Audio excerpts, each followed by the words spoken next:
สบายดีพบกับข้าพระเจ้าตำนานล่าวที่หาเรื่องล่าวตำนานและเรื่องเล่าต่างๆมาเล่าสู่ทานฟังตั้งแต่อดีตและปัจจุบันท่านผู้ชมสามารถแสดงความคิดเห็นต่างๆและคอมเมนต์เข้ามาไล่อยากจะฟังหรือหูเรื่องเล่าตำนานใดตำนานเล่าจะหาทุกๆคำถามตามความสามารถที่จะหามาได้เพื่อมาเล่าสู่ทุกท่านได้ฟังนำกันคลิปนี้ตำนานล่าวจะพาทุกท่านมาหับฟังเรื่องล่าวประวัติการสร้างพระเจดีย์โลกจุลามณีหรือสื่อที่คนล่าวและต่างชาติ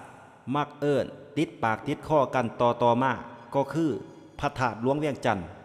ซึ่งจะเป็นมาแนวใดนั้นมาหับฟังพร้อมๆกันเด้อพระธาตุหลวงเวียงจันทน์ตั้งอยู่ส่วนสุดทางทิศตะวันออกของถนนถาดหลวงบ้านถาดหลวงเมืองไส้เสียฐานครหลวงเวียงจันทน์เป็นปูชนียฐานบูฮ่านอันเป็นสัญลักษณ์ของประเทศลาวและเป็นมิงควรของประชาชนลาวก็คือชาวพุทธทั้งสองฝากฝั่งแม่น้ำโขงตามตำนานกล่าวว่าพระธาตุหลวงมีประวัติการก่อสร้างนับพันปีเส้นเดียวกันกับพระธาตุพนมที่อยู่ประเทศไทยและปรากฏความเกี่ยวพันกับประวัติศาสตร์ของดินแดนสองฝั่งแม่น้ำโขงสถานที่นี้ถือได้ว่าเป็นสัญลักษณ์สำคัญที่สุดของประเทศลาวตามตำนานอุลังคนิทานไล่กล่าวไว้ว่าพระธาตุหลวงสร้างขึ้นข้าวเลียวกับการสร้างเมืองนครเวียงจันทน์หลังจากก่อสร้างพระธาตุพนมแล้ว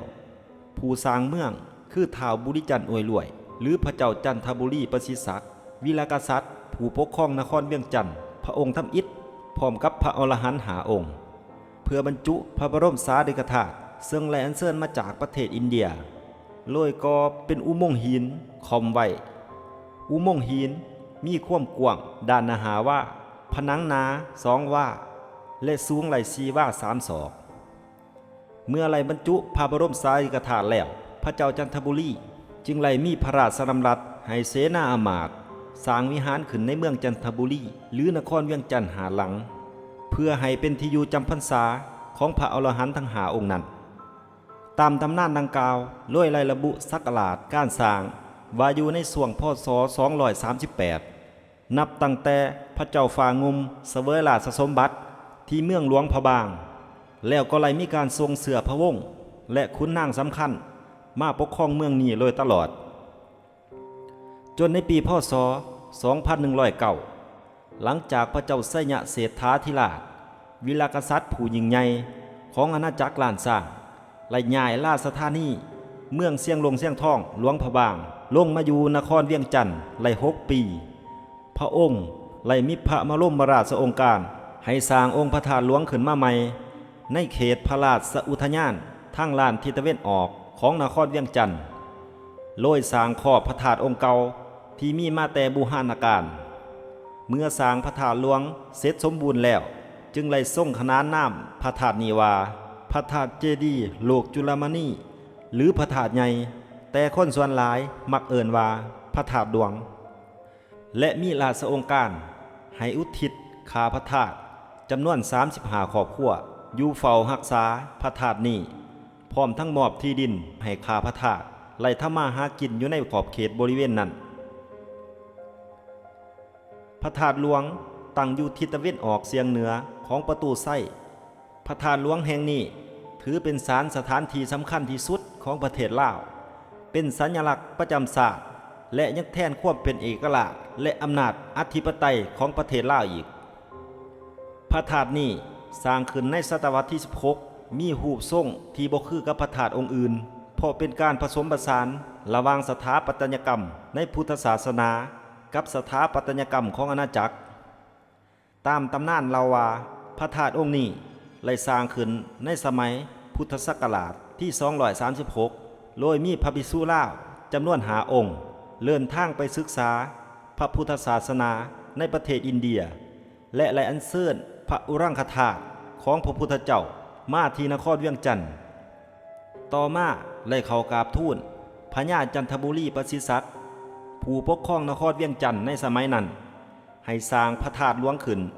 เพื่อเป็นที่ประดิษฐานพ ระบรมสารีริกธาตุเพื่อให้ประชาชนลาวได้กราบไหว้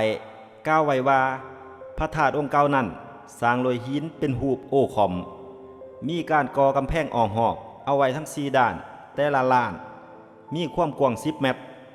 หนา4 เมตรและสูง9 เมตรเชื่อกันว่าพระธาตุที่เห็นในปัจจุบันแม้นสร้างขอบองค์เก่าเสื่องต่อมาพระเจ้าสัญญาเศรษฐาธิราชและย้ายเมืองหลวงของราชอาณาจักรล้านสร้าง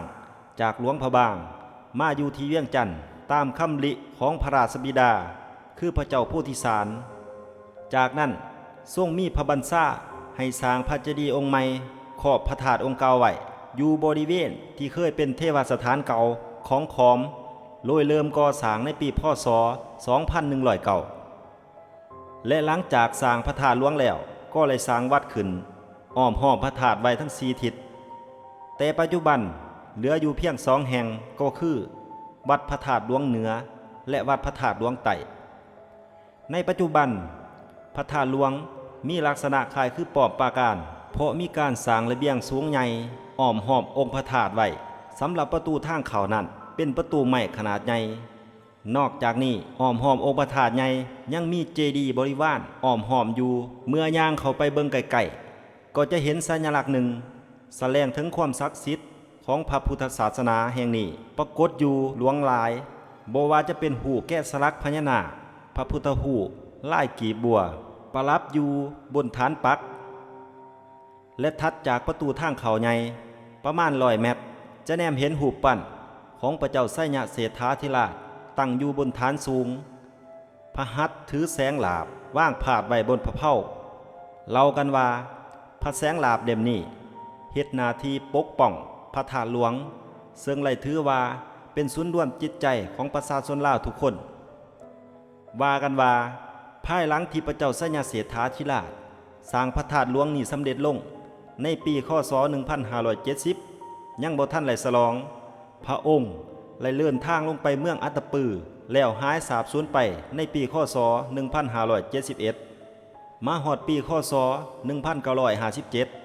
รัฐบาลลาวภายใต้พระบรมสู่ปถัมภ์ของพระเจ้าศรีสว่างวงศ์และนำพาประชาชนเฮ็ดบุญเฉลิมฉลองอายุพระพุทธศาสนาครบรอบ 2,500 ปีจึงไล่เหตุการณ์ฟอกค่ำแต่ส่วนกลางขึ้นไปและไล่ปั้นพระบรมรูปของพระเจ้าไสยเศรษฐาธิราชประดิษฐานไว้ทางลานตะวันตกซื่อกับประตูเขากรมเลียนเพื่อเป็นอนุสาวรีย์ที่พระองค์ได้ทรงสร้างพระธาตุหลวงขึ้นให้เป็นที่สักการะบูชาต่อมาลักษณะของพระธาตุหลวงและปรากฏเป็นภาพประธานในกาแผ่นดินของลาวนับตั้งแต่พ.ศ. 2534เป็นต้นมาองค์พระธาตุหลวงมีความสูง45 เมตรรูปลักษณะคล้ายหลอกบัวตูมอันหมายถึงสัญลักษณ์คำสอนของพระพุทธเจ้ามีพระธาตุน้อยอยู่เทิงพระธาตุใหญ่สั้นที่2ห้องทั้ง4ด้านมี30 องค์อยู่ในถาดองค์น้อยทั้ง30 องค์นี้ผู้สร้างเลยนำเอาค่ำมารอเป็นหูพระธาตุน้อยๆ30 องค์แต่ละองค์หนัก4 บาทและเอาค่ำมาตีเป็นแผ่นรูปลักษณะคือใบด้านเอื่นว่าล้านค่ำ30 แผ่น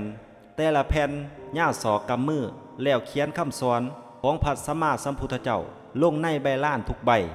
แล้วเอาทองคำและใบล้านลงไว้ในพื้นถาดน้อยทั้ง30 องค์การที่ไล่สร้างพระธาตุน้อยนี้ขึ้นมามีความหมายว่าผู้ที่จะไล่เป็นพระสัมมาสัมพุทธเจ้านั้นจะต้องไล่สร้างคุณงามความดีเอาไว้ถึง30 ประการภูมิสันลุมสุดเป็นฐานพระธาตุ4 เหลี่ยมทางทิศตะวันออกและทิศตะวันตกยาวด้านละ69 เมตรส่วนทางทิศเหนือและทางทิศใต้ยาวด้านละ68 เมตรด้านลุมมีใบเสมาหอบ4 ด้านมีทั้งหมด323 ใบมีหอไหวทั้ง4 ด้านมีบันไดขึ้นหอไหวทุกหอที่หอไหวทิศตะวันออกสั่นเทิงขึ้นไปมีถาดน้อยองค์หนึ่งที่มีลวดลายสวยงามและไล่สร้างหอขอบไว้อีกสั่นหนึ่งหอที่สร้างขอบมีลวดลายวิจิตรสวยงามเช่นเดียวกันถาดน้อยนี้เอ่ยว่าพระธาตุศรีธรรมธาตุโลก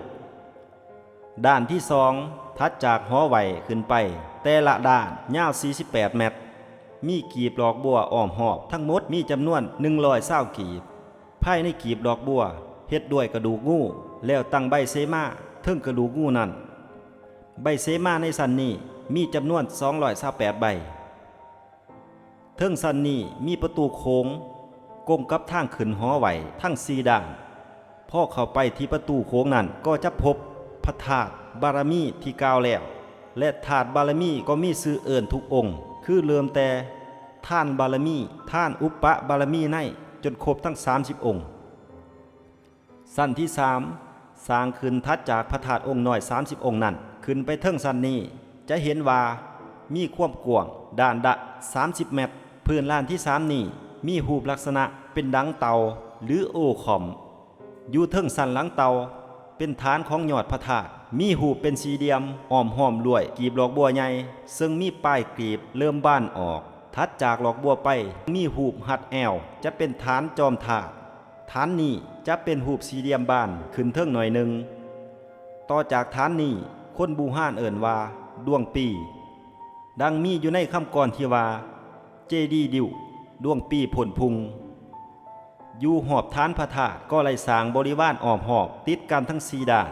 มีประตูเขา4ด้านประตูอยู่ระหว่างกลางบริเวณแต่ละด้านพอดีบริเวณยาวลานละ91เมตร75ซนติเมตรนอกบริเวณทั้งทิศเหนือและทิศใต้มีวัดสำหรับพระสงฆ์สามเณรได้อยู่อาศัยเอิ้นว่าวัดธาตุหลวงเหนือและวัดธาตุหลวงใต้ประเพณีบุญนมัสการพระธาตุหลวงนี้ได้เฮ็ดสืบต่อกันมาตั้งแต่บูหนาการโดยมีพระมหากษัตริย์เป็นประมุขของศาสตร์ทรงเป็นประธานจึงนับว่าเป็นบุญนมัสการพระธาตุหลวงบุญนมัสการพระธาตุหลวงนี้เป็นบุญของหลวงในวันขึ้น13ค่ำเดือน12ตอนบ่ายประชาชนทุกภาคส่วนจะมารวมกันที่วัดศรีสัตนาเพื่อแห่ประสาทเพิงและต้นกระพึกไปทอดถวายที่วัดศรีเมืองตอนค่ำมีการสวมโพธิ์ตลอดคืนวันขึ้น14ค่ำเดือน12ตอนเช้าเฮ็ดพิธีกินน้ำพระพิพัฒน์สัจจะอยู่ซิมวัดองค์ตื่อผู้ที่เขารับนำสาบานมีตั้งแต่ระดับหัวหน้าขึ้นไปถึงคณะรัฐมนตรีของประเทศลาวตอนบ่าย2 โมงประชาชนทุกภาคส่วนตั้งขบวนแห่ประสาทเพิงและต้นกระพึกออกไปถาดหลวงเวลาบ่าย3 โมงประมุขรัฐและเจ้านายสั่นผู้ใหญ่ออกไปสู่พระธาตุหลวงเพื่อเป็นเกียรติแห่ประสาทเพิงย่างหอบบริเวณพระธาตุหลวงรวมกับประชาชนที่มาจากทั่วสารทิศเมื่อเวียนครบ3 หอบแล้วก็เฮ็ดพิธีถวายถึงเวลากลางคืนก็มีการสมโภชวันขึ้น15ค่ำเดือน12ตอนเช้ามีการเฮ็ดบุญตักบาตรในบริเวณพระธาตุแล้วฟังพระธรรมเทศนา1 กันตอนกลางคืนมีการฉลองครบงั้นเป็นมื้อสุดท้ายวันแฮม1 ค่ำเดือน12แล้วงานจากพระธาตุหลวงแล้วก็มีการแห่ประสาทเพิงมาถวายที่วัดองค์ตื่อและวัดอินแป้งอีกถึงจะถือว่างานนมัสการพระธาตุหลวงเสร็จสิ้นสมบูรณ์ถ้าฟังคลิปจบแล้วอย่าลืมกดไลค์กดแชร์กดติดตามและกดกระดิ่งเพื่อจะได้รับการแจ้งเตือนในการอัปคลิปใหม่ๆจากตำนานลาวขอขอบใจ